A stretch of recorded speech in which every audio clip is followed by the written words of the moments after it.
You guys, I am still in the camp of the fact that I believe this heel turn for John Cena is not going to last any further than WrestleMania, if not Money in the Bank at the at the latest. But the way some of these promos that he's been doing over the past couple of weeks, since they've been overseas in the United Kingdom, Spain, you know, Bologna, and now Glasgow, and then next week London. Every time I've heard these last two promos, last week's and then this week's, it almost feels like some people. Well, it kind of feels basically like what a lot of people have been saying. It feels forced.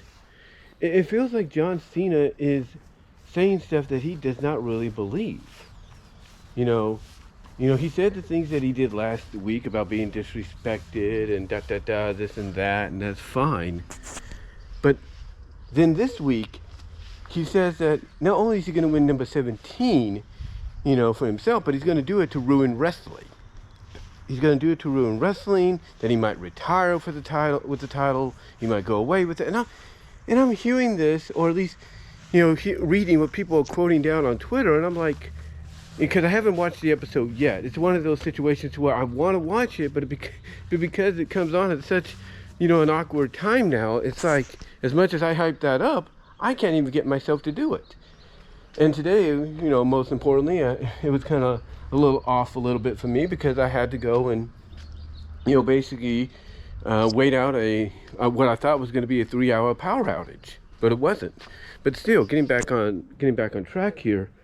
I hear John, these words that he puts out, and it's like, again, it just feels so corny. It just feels so unnatural and everything. And I know people are trying to hype it up like, oh, this is what we need. This is John Cena we need, and oh boy, I hope he gets number 17. I understand and respect the hypeness for it. I understand and respect that, but I think what people are doing is they're hyping themselves up for potential disappointment.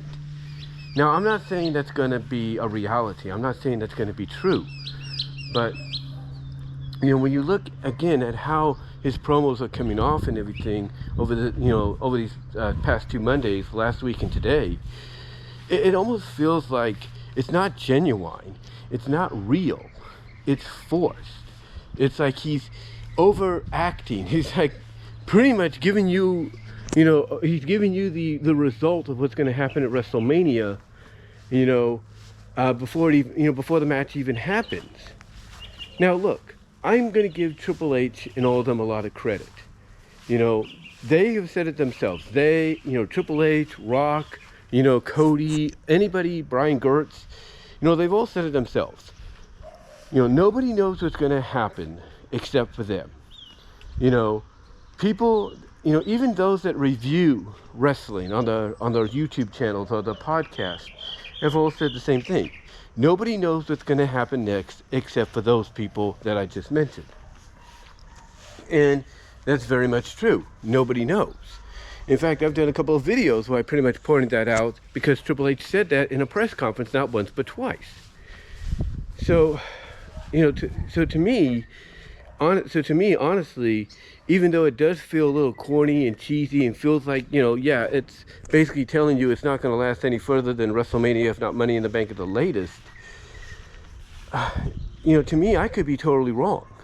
I could be, I could have a lot of egg on my face, if you will, and, basically everything we're seeing here is going to end, basically the way people are wanting it, with John Cena winning number 17 at WrestleMania and all that.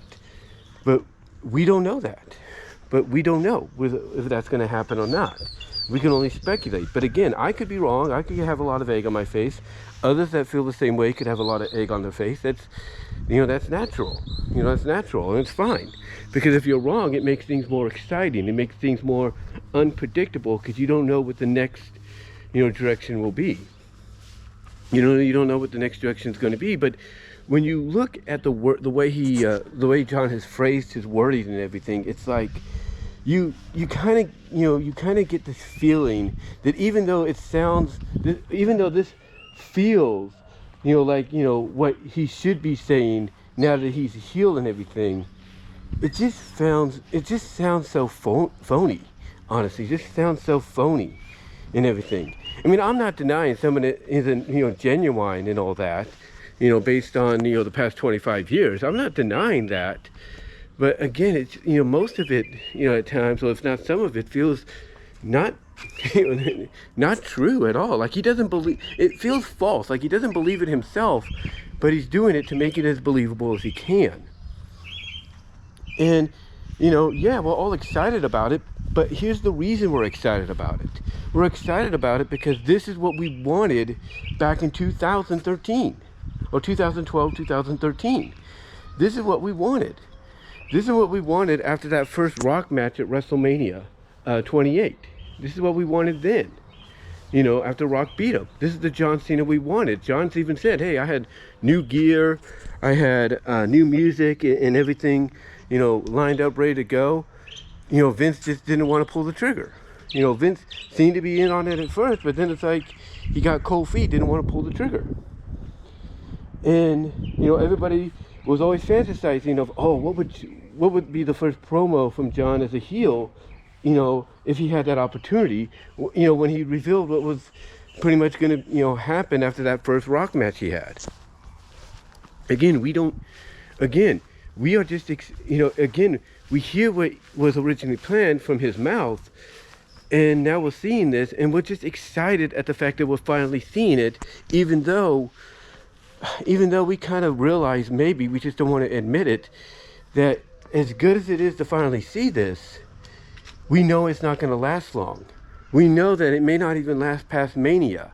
And again, may not last past Money in the Bank at the furthest, but we're just excited. That's why we're praising it and hoping for John to win the championship at WrestleMania and all that, because we're just happy to finally see something that we should have got basically 12 years ago, but we didn't. We didn't get it, all because Vince McMahon got cold feet. And John Cena, he said it himself, he went out of his way. New gear, new music, everything, new style, nothing. We got nothing because Vince got cold feet. But now we're finally getting it. We're finally getting it. Not the music or the look or anything, but basically we're getting the John Cena we should have got 12 years ago. But again, that's why a lot of us are hyped up and excited. Even though, potentially deep down, in my opinion, we all know what the end result's going to be. Because they could have had John eviscerate Cody at any time. And maybe they're waiting for the last Raw, in the United Kingdom next week for that to happen. Or maybe the Raw before Mania for that to happen. But we'll have to wait and see. We'll have to wait and see and everything, come in the next few weeks. But yeah, overall, I still feel like this is not going to last past Mania. If it does, I don't feel it's going to last any further than Money in the Bank. But yeah, I think the only reason we're excited and hyped up about this is because this is basically what we felt we should have got, 12 years ago. And even though we know what the end result might be, Cody retaining, it's still good to see John go this direction. But let me know what your thoughts are. Do you agree with what I had to say? And until next time, guys, I'm out.